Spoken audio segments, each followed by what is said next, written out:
Okay. So, good evening, everyone. This is Mithun, and I welcome you all on the platform of MV EduNet Education for Education. जैसा कि हम discuss कर रहे हैं regular एक topic CTET paper 1 EVS portion से, और उसी कड़ी में आज हम डिस्कस करने वाले हैं ट्रैवल। ट्रैवल मतलब अगर हिंदी में कहें हम यात्रा। तो ये टॉपिक हमें डिफरेंट ट्रांसपोर्टेशन मीन्स के बारे में बताएगा, और इसी टॉपिक के अंतर्गत हमें बात करनी है कुछ इम्पोर्टेंट फैक्ट्स की, कुछ जीके कंटेंट्स की जो जो इस पर्टिकुलर चैप्टर का हिस्सा है। और लगभग ऐसे ही क्वेश्चन पूछे जाते हैं इस पर्टिकुलर टॉपिक से। तो चलिए शुरू करते हैं। ट्रेवल और journey can be defined as movement of individual और group due to any specific purpose from one place to another. तो ट्रेवल या जर्नी किसे कहते हैं? हम किसी पर्पस से जब हम एक जगह से दूसरी जगह जाते हैं, कोई ना कोई पर्पस होता ही। हम कुछ ना हो तो घूमने ही जाते हैं, तो घूमना पर्पस होता होगा।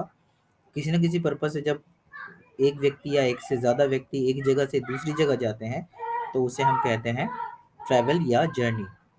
Term travel is used for movement of human beings, while term transport is used for the movement of goods from one place to another.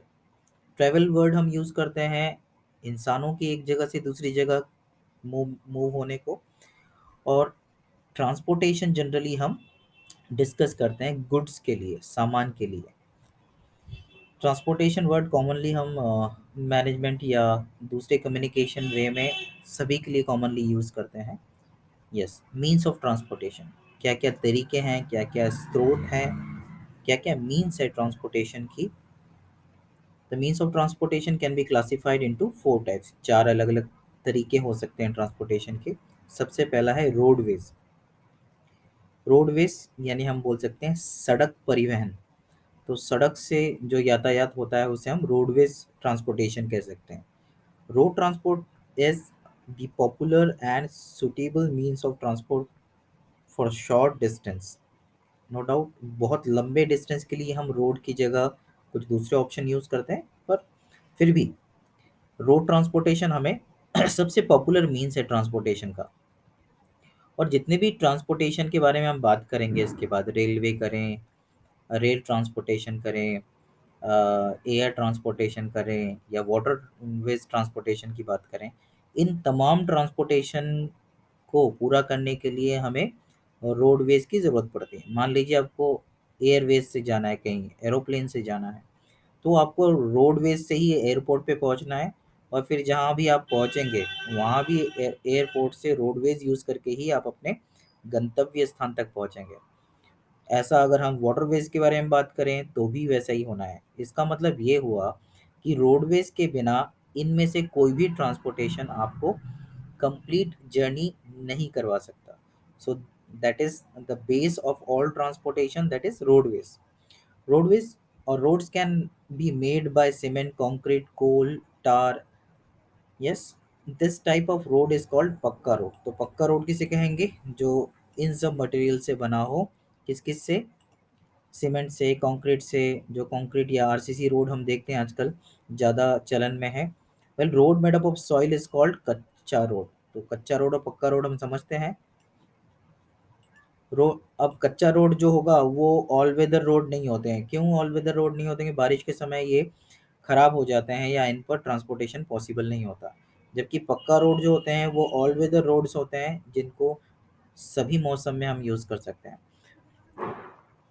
Road transportation is best mode of transportation to transport easily perishable food products like vegetables, fruits and milk. तो perishable products के लिए generally roadways use किया जाता है, क्योंकि इन्हें बहुत लंबी जर्नी पे नहीं ले जाया जा सकता। हाँ, nowadays with certain techniques like pasteurization, packed milk, then fruit pulp को भी पैक करके या वेजिटेबल्स को भी एयर टाइट पैक करके सेल किया जाता है और लंबे समय तक प्रिजर्व रखा जाता है डीप फ्रीज में। तो ये पॉसिबल है, बट जनरली जो फ्रेश आइटम्स हैं उनको रोडवेज के थ्रू ही, जो पेरिशेबल आइटम्स हैं उनको रोडवेज के थ्रू ही ट्रांसपोर्ट किया जाता है। सब्जियां हों, दूध हों, फ्रूट्स हों। इसके बाद बात आती है रेलवेज की।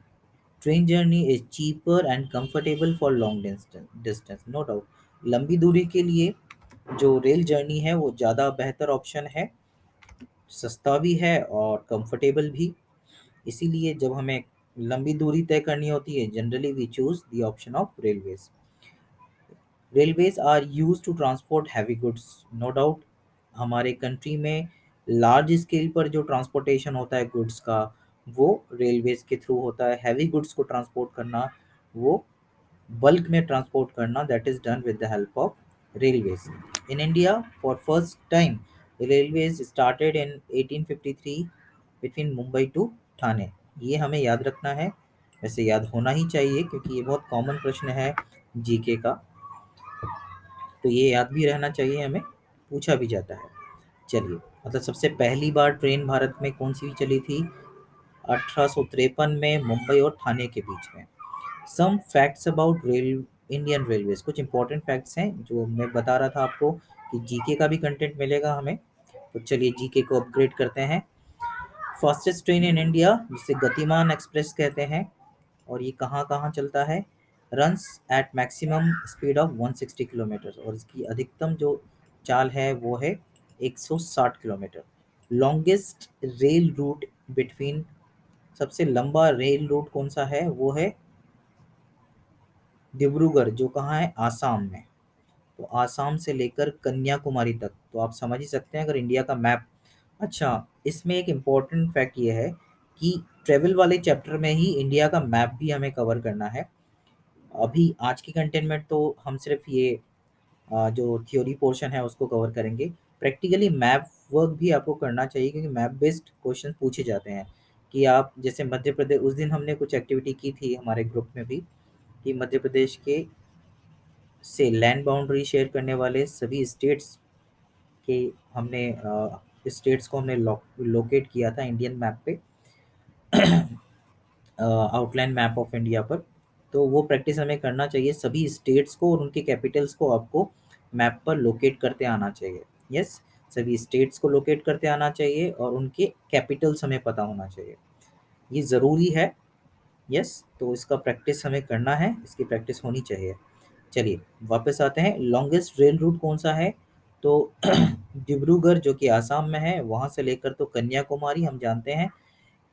भारवी का भारत का पूर्वी किनारा हो गया, उत्तर पूर्व का किनारा हो गया आसाम, और भारत का दक्षिणी किनारा हो गया कन्याकुमारी। यस, तो ये सबसे लॉन्गेस्ट रूट है जिसकी जो कुल लंबाई है इस रूट की वो है 4286, 4286 किलोमीटर्स। यस, 4286, ये सबसे लॉन्गेस्ट ट्रेन रूट है, रेलवे रूट है। यस, ये हमें याद रखना है। देन वर्ल्ड्स लॉन्गेस्ट प्लेटफॉर्म जो है गोरखपुर। यस, और इसकी कुल लंबाई है 1.3 किलोमीटर्स, मतलब लगभग 1.5 किलोमीटर लंबा ये प्लेटफॉर्म है।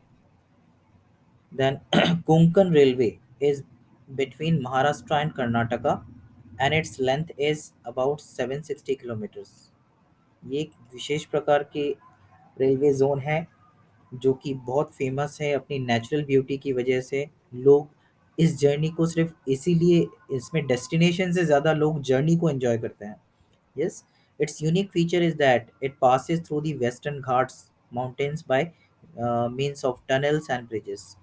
तो वेस्टर्न घाट्स हम जानते हैं, जो भारत का मैप हम देखते हैं तो उसमें जो पेनिनसुलर रीजन आता है, हम स्टार्ट करें गुजरात से और नीचे की तरफ आए, गुजरात के बाद Maharashtra, Goa, Karnataka, then Kerala, then Tamil Nadu, then Telangana, फिर उड़ीसा और वेस्ट बंगाल। ये जो पूरा एक पेनिनसुलर जोन है उसको अगर हम देखें तो उसमें ईस्ट वाले साइड पे जहाँ पर बे ऑफ बंगाल आता है वो ईस्टर्न घाट है, और वेस्ट वाले साइड पर जहाँ पर अरब सागर आता है, गुजरात, कर्नाटका, केरला, महाराष्ट्र, ये हमारा वेस्टर्न घाट है। तो ये वेस्टर्न घाट हम देख ही रहे हैं, महाराष्ट्र से कर्नाटक तक ये जाता है और वेस्टर्न घाट के बहुत ही सुंदर जगहों से ये गुजरता है। Yes, Jammu Baramulla rail route is located in Jammu and Kashmir. It runs about 342 kilometers देखें इसके लगभग आधा है ये। Yes. And station like Udhampur Srinagar is located on it. तो ये जम्मू बारामूला का एक स्पेशल रेल रूट है। और इधर हमने कोंकण रेलवेज के बारे में बात की, ये भी एक स्पेशल रेल रूट है।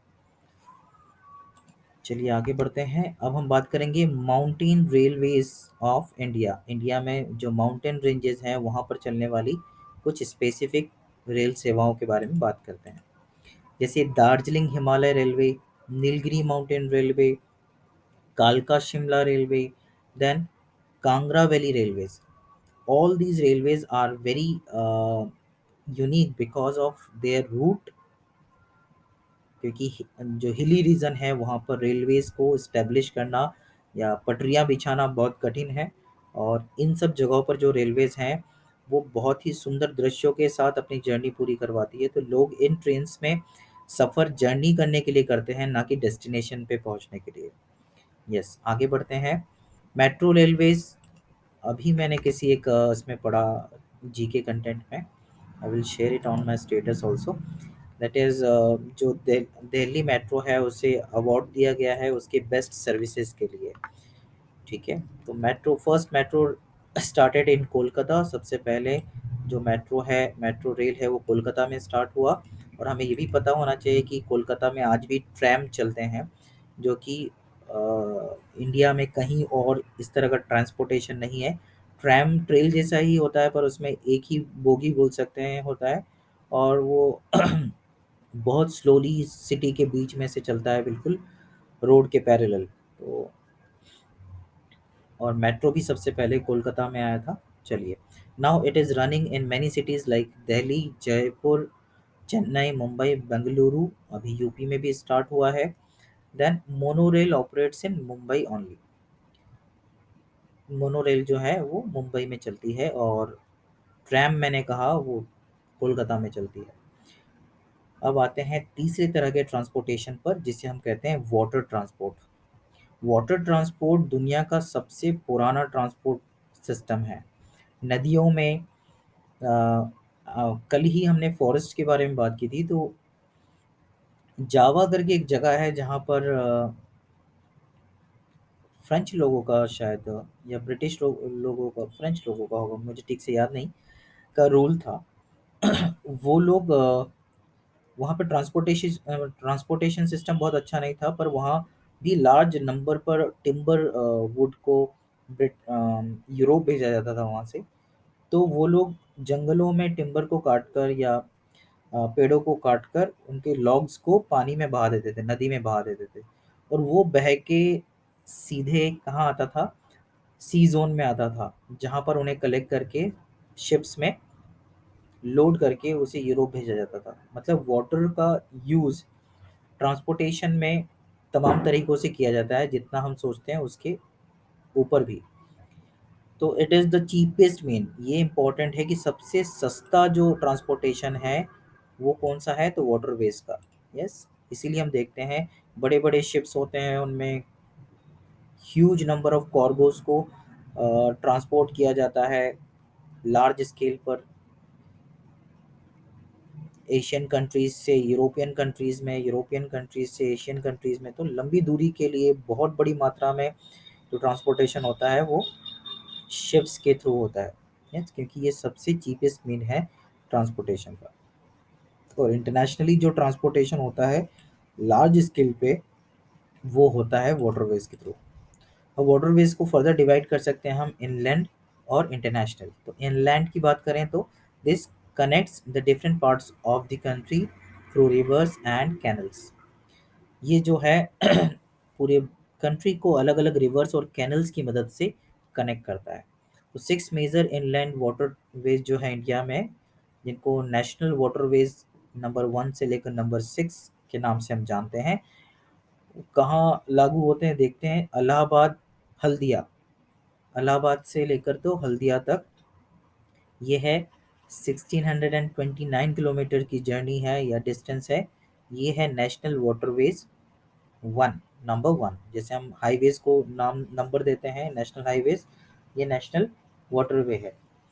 ठीक है। देन सादिया, धुबरी, साद सदिया से धुबरी तक 819 किलोमीटर्स का ये डिस्टेंस है, जो कि है नेशनल वाटरवेज 2। देन कोट्टापुरम से कोलाम 186 किलोमीटर्स का ये जर्नी है या डिस्टेंस है, जो कि नेशनल वाटरवे 3 है। देन है भंडारा चालम से राजा मुंद्री, और फिर वजीरबाड़ वजीराबाड़ से विजयवाड़ा, लगभग 1100 किलोमीटर का ये डिस्टेंस है या वाटरवे है, जो कि है नेशनल वाटरवे 4।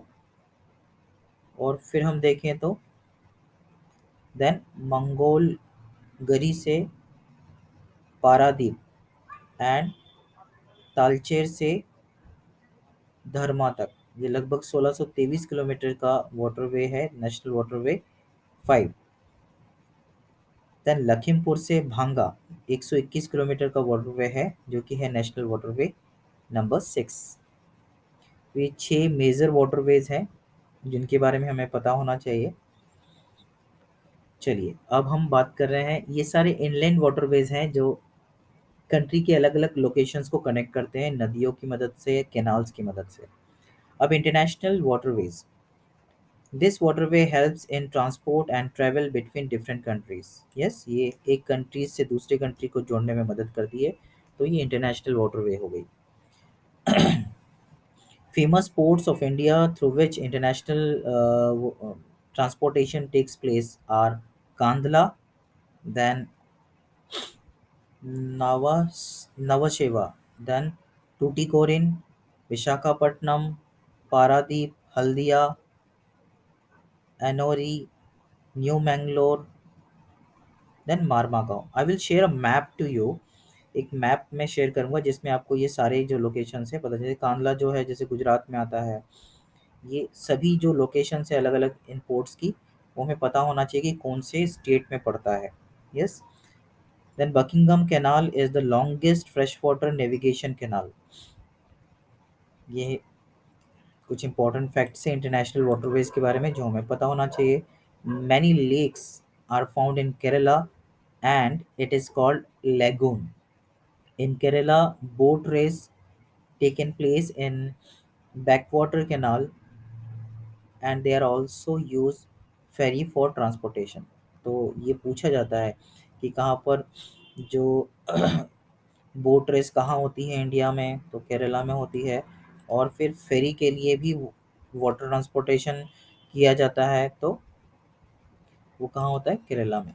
ठीक है। देन एयर ट्रांसपोर्ट, ये चौथा मीन्स है ट्रांसपोर्टेशन का। एयरवेज हम कह सकते हैं इसे। Yes, it is the fastest. हमने चीपेस्ट देखा, हमने हमने बात की कि लॉन्ग जर्नी के लिए, सबसे पहले शॉर्ट जर्नी के लिए हम रोडवेज का यूज़ करते हैं, पेरिशेबल मटेरियल्स के लिए रोडवेज का यूज़ करते हैं। फिर हमने देखा रेलवेज, जो कि लंबी जर्नी के लिए हम यूज़ करते हैं और वो चीपर होता है एज़ कम्पेयर टू रोडवेज। फिर हमने चीपेस्ट मीन के बारे में बात की, जो क्या है, चीपेस्ट मीन के बारे में बात की जो था वाटरवेज। और हम फास्टेस्ट मीन के बारे में बात कर रहे हैं अब, और वो क्या है, एयरवेज या air transport. Expensive mode of transport, वो सबसे महंगा भी है, सबसे तेज भी है और सबसे महंगा भी है। Whole world is nearly connected by means of air transport. ये तय है कि पूरी दुनिया जो है आज कनेक्टेड है, तो उसमें एयरवेज का एक इम्पोर्टेंट रोल है। So there are 12 international airports in India and many domestic airports। 12 international airports हैं, इसके अलावा बहुत सारे डोमेस्टिक एयरपोर्ट्स भी हैं। इंटरनेशनल एयरपोर्ट्स किनको कहेंगे, जहाँ से इंटरनेशनल फ्लाइट्स हमें मिलती है, जैसे दिल्ली हो गया, मुंबई हो गया। यस। इसके अलावा लोकल ट्रांसपोर्ट के लिए, जैसे एक स्टेट से दूसरे स्टेट जाने के लिए, जो जहाँ से हमें इंटरनेशनल फ्लाइट्स नहीं मिलती, उन्हें हम कह सकते हैं कि वो डोमेस्टिक एयरपोर्ट्स हैं। Through air transport place with highly difficult terrain can be connected easily. जैसे कि हम नॉर्थ ईस्टर्न पार्ट में देखते हैं कि माउंटेन्स की वजह से, रिवर्स की वजह से रेलवेज और रोडवेज दोनों ही बिल्ड करना कर पाना, कंप्लीट कनेक्टिविटी दे पाना दूसरे किसी मीन से पॉसिबल नहीं होता। तो यहाँ पर एयरवेज जो है वो ज़्यादा इफ़ेक्टिव है ऐसी जगहों पर आसानी से ट्रांसपोर्टेशन देने के लिए। तो हम देखते हैं नॉर्थ ईस्टर्न जो लोग रहते हैं या नॉर्थ नॉर्थ ईस्ट में एयरवेज की जो जर्नी है उसमें सब्सिडी मिलती है। उसमें जाना जो होता है, क्योंकि you can not move with the help of other means easily, उसमें आपको लंबा समय लगता है। थोड़ी दूर रोड से गए, फिर नदी से वाटरवेज का के थ्रू जाना पड़ेगा, फिर वापस आपको ट्रेन मिलेगी, ऐसे करते करते आपको जाना पड़ता है। इसलिए यहाँ पर एयरवेज ज़्यादा इफेक्टिव होते हैं। अब ticket and time table. Ticket for travelling by any means for public transport, that is railway हो, रोडवेज हो, ये या कोई भी तरीका हो, ये वो आपको टिकट लेना पड़ता है। ये तो तय है, फ्री में तो जर्नी होगी नहीं। टिकट दो टाइप के होते हैं, रिजर्व्ड अनरिजर्व्ड, ये भी हमें पता है। रिजर्व्ड जो हम पहले से अपनी सीट बुक करते हैं, डेट फिक्स करते हैं, इस बर्थ फिक्स करते हैं, इसके लिए हमें तमाम जानकारियाँ और एडवांस पेमेंट करना पड़ता है। वो रिजर्व टिकट हो गई। अनरिजर्व्ड जब हम सडन प्लान करते हैं जर्नी के लिए, या हम एकदम जब जर्नी करनी होती है तभी हम टिकट लेकर ही जर्नी करते हैं, at the time ticket purchase करते हैं, उसे हम अनरिजर्व टिकट कहते हैं। यस। और टाइम टेबल। टाइम टेबल क्या है कि कब जाना है। It is a kind of booklet और guide which contains the information regarding travel between different places. तो टाइम टेबल जैसा दिन, तारीख, समय, the point of departure, the point of arrival, ये तमाम चीज़ें जो चार्ट में रहती है उसे हम क्या कहते हैं, इसे हम कहते हैं टाइम टेबल। इसमें क्या क्या चीज़ें आती है, हम सब कोई भी टिकट उठा के देखेंगे तो उसमें हमें सारी डिटेल मिलती है। उसी डिटेल, वो तो हमारी ट्रेन या हमारे बस का डिटेल हो गया। अगर हम तमाम बसेस जो उस बस स्टॉप से या उस रेलवे स्टेशन से जाती है उनके बारे में डिटेल निकालेंगे, कंप्लीट चार्ट मिलेगा हमें, जिसे हम टाइम टेबल कहेंगे। Okay. Different kind of travel. Space travel, ये स्पेसिफिक है। With development of in technology and advancement in science it is possible to go into space. तो ये तो अब अगले लेवल पे है। अब तो आप प्राइवेट स्पेस से भी जा सकते हैं, मतलब स्पेसशिप में आप प्राइवेटली, मतलब आपको अलग से इसकी कोर्स करने की ज़रूरत नहीं है, आपको एस्ट्रोनॉट बनने की ज़रूरत नहीं है, आपके पास पैसा होना चाहिए, तो आप स्पेस में घूम के आ सकते हैं। सो आजकल तो ये कुछ कंपनीज, प्राइवेट कंपनीज भी ये प्रोवाइड करने लगी है, ये तो हमें पता ही होना चाहिए। In space gravity is absent and due to absence of gravity things keeps on floating in the space. क्योंकि वहाँ ग्रेविटी नहीं है तो चीज़ें हवा में उड़ती है। अगर हमने किसी भी तरह के स्पेस के वीडियोस देखे हैं, इवन एस्ट्रोनॉट्स को देखा होगा स्पेस में, तो हम देखते हैं वो लोग उड़ते रहते हैं। यस। और उड़ते इसलिए रहते हैं क्योंकि वहाँ ग्रेविटी नहीं होती। यस। तो they keep floating in the space. Yes. Okay. In space water does not stay at one place, it floats around as blobs. मतलब आप बॉल के फॉर्म में या ब्लोब्स के फॉर्म में उड़ते हुए देख सकते हैं, उन्हें फ्लोट्स करते हुए देख सकते हैं। To wash face one needs to catch these globes and wet paper with them. Papers are stuck to the wall of spaceship, otherwise it is also float. There is no need of to comb as hair kept standing all the time. तो कुछ अनोखी बातें हैं space की जो यहाँ हम कर रहे हैं कि बाल खड़े रहते हैं तो कॉम्ब करने की ज़रूरत नहीं है। तो कुछ अमेजिंग फैक्ट्स हैं about space. On the earth things falls and rest at one place due to gravity. Gravity के बारे में हम जानते हैं। यस। अर्थ के कोर में एक बोल सकते हैं एक मैग्नेटिक पावर है, अट्रैक्शन है, जिसे हम क्या कहते हैं, ग्रेविटी कहते हैं, जिसकी वजह से तमाम चीज़ें जो अर्थ के ग्रेविटेशनल जोन में होती है वो अर्थ के कोर की तरफ अट्रैक्ट होती है। नाइल आर्मस्ट्रॉन्ग के बारे में हम जानते हैं, वो पहले व्यक्ति थे जिन्होंने 1969 में मून पर कदम रखा या मून पर चले। सुनीता विलियम्स के बारे में हम जानते हैं, पहली भारतीय अमेरिकन थी, an American astronaut hold the record for maximum time spent in and number of space work by women. Yes, Sunita William जो है वो सबसे लंबे समय तक स्पेस में रहने वाली महिला है और सबसे ज़्यादा वॉक उन्होंने स्पेस में किया है। ओके, कल्पना चावला के बारे में हम सब जानते हैं, इंस्पिरेशन है आज भी पूरे देश के लोगों के लिए। Yes, she was an Indo American astronaut and the first Indian women to visit space. सबसे पहली भारतीय महिला है जिन्होंने स्पेस में विजिट किया है। She died in the space shuttle disaster in 2003 और उनकी मृत्यु भी स्पेस शटल डिजास्टर की वजह से हुई 2003 में। अब जैसे स्पेस में जाना एक तरह का एडवेंचर है, एक तरह का यूनिक जर्नी है, वैसे ही क्लाइंबिंग ऑन माउंटेन भी एक तरह की यूनिक जर्नी है। Climbing on mountain is a tough task, ये हम सब जानते हैं। हम अभी नवरात्रियों में मंदिरों में देवास में टेकरी है बहुत फेमस, ऐसे ही अलग अलग जगह पर माता के मंदिर जो हैं, चाहे वैष्णो देवी हो या तमाम मंदिर जो हैं ऐसे ऊंचाइयों पर हैं, हम लोग ज़रूर विजिट करने गए होंगे, दर्शन करने गए होंगे। तो उतनी चढ़ाई में ही हमारी सांसें फूलने लगती हैं, वी फील अनकंफर्टेबल। तो जब माउंटेन ऐसी जगह, यहाँ तो सारी व्यवस्थाएं होती है चढ़ने के लिए, लेकिन अगर हम माउंटेन क्लाइंबिंग की को देखें तो वो काफ़ी टफ टास्क है, बहुत हिम्मत वाले लोग ही माउंटेन क्लाइंबिंग पे जाते हैं। For this, body needs to be physically and mentally fit, as one will have to bear physical pain and mental stress while climbing mountain. तो किसी को भी जो भी जा रहा है माउंटेन पर, फिजिकल पेन भी होना है और बहुत ज़्यादा मेंटल और फिजिकल स्ट्रेस फेस करना है। यस, अगर आपको क्लाइंबिंग करना है माउंटेन पे, तो इसीलिए इसकी ट्रेनिंग होती है। लोग कई महीनों तक ट्रेनिंग लेके फिर एक माउंटेन की क्लाइंबिंग के लिए जाते हैं। As one climbs mountains with increase in height level, oxygen decreases। ये हमें पता है, अर्थ का जो ग्रेविटी है वो जितनी अर्थ से दूर जाएंगे उतना ग्रेविटी कम होता है। तो इसी तरह से जो एटमॉस्फेरिक डेंसिटी है वो भी अर्थ से जितनी दूर जाते हैं वो उतना कम होता जाता है। यस, तो तमाम तरह की गैसें जो अर्थ के एटमॉस्फेयर में है, प्राइमरी एटमॉस्फेयर में है, जितना हम ऊपर जाते जाते हैं उतना वो कम होता जाता है। तो तमाम तरह की गैसें कम होती है तो ऑक्सीजन भी कम होता है। तो ऑक्सीजन की डेंसिटी कम होने की या ऑक्सीजन का लेवल कम होने से हमें ब्रीदिंग इश्यूज होते हैं। तो इसीलिए लोग ऑक्सीजन सिलेंडर लेकर जाते हैं।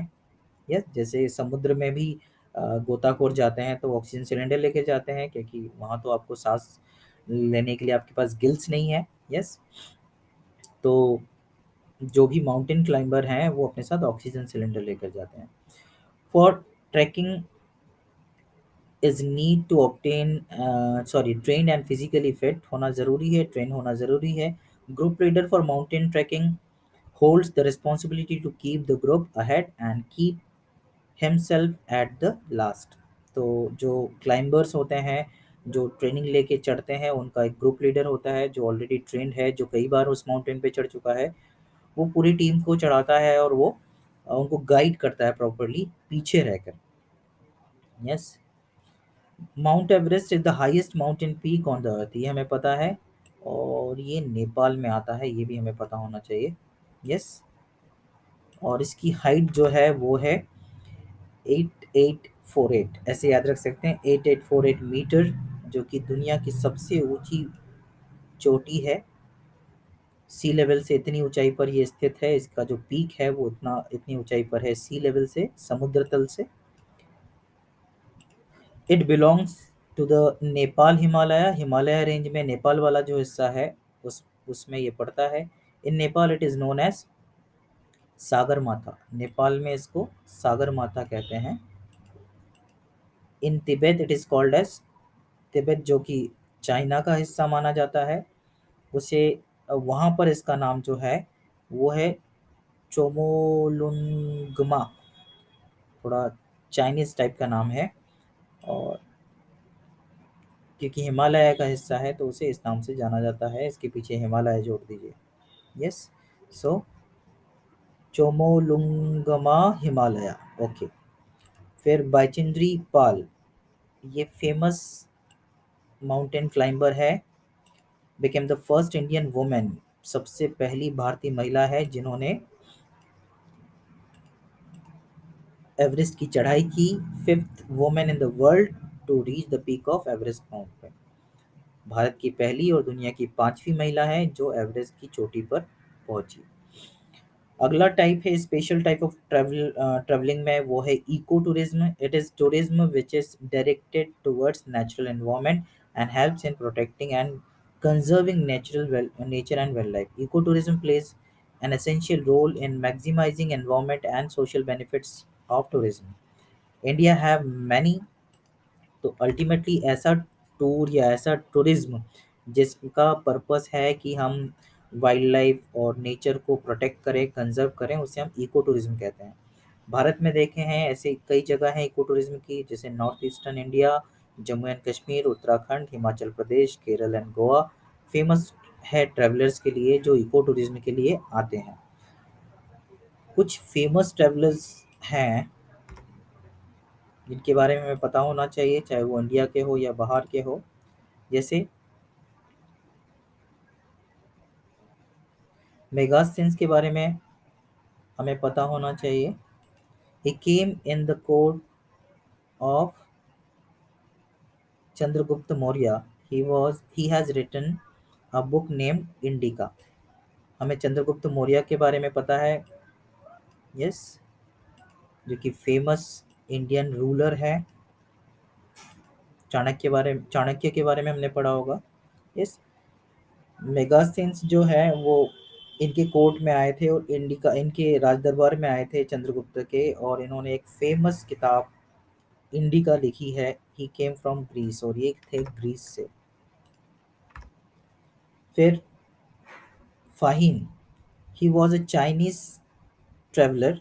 फाहिम जो थे वो चाइनीज ट्रेवलर थे, और he came to India during the period of Chandragupta Vikramaditya. तो चंद्रगुप्त विक्रमादित्य के समय ये आए थे।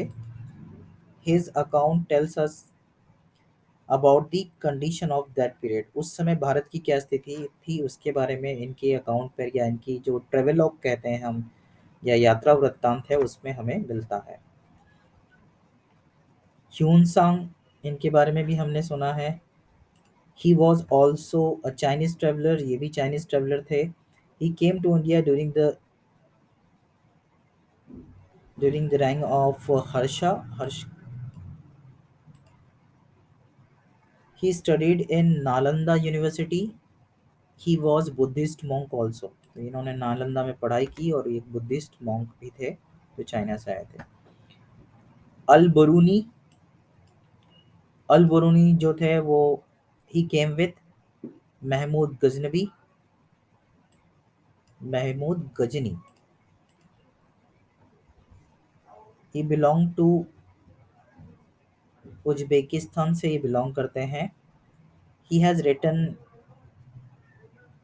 तहीके Hind and Kitabul Hind.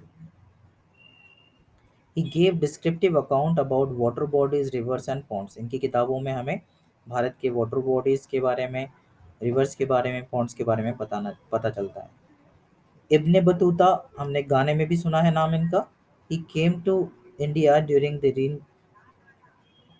The reign of Tughlaq. Tughlaq के समय में, तुगलक के राजकाल में ये आए थे। He originally belong to Morocco, ये मोरक्को से बिलोंग करते हैं।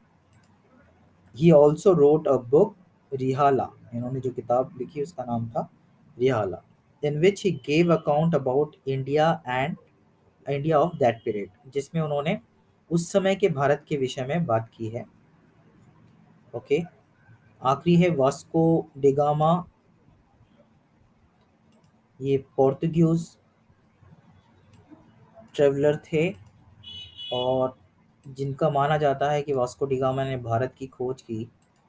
तो सबसे पहले कोई विदेशी नाविक है जो भारत पहुंचे थे 1498 में,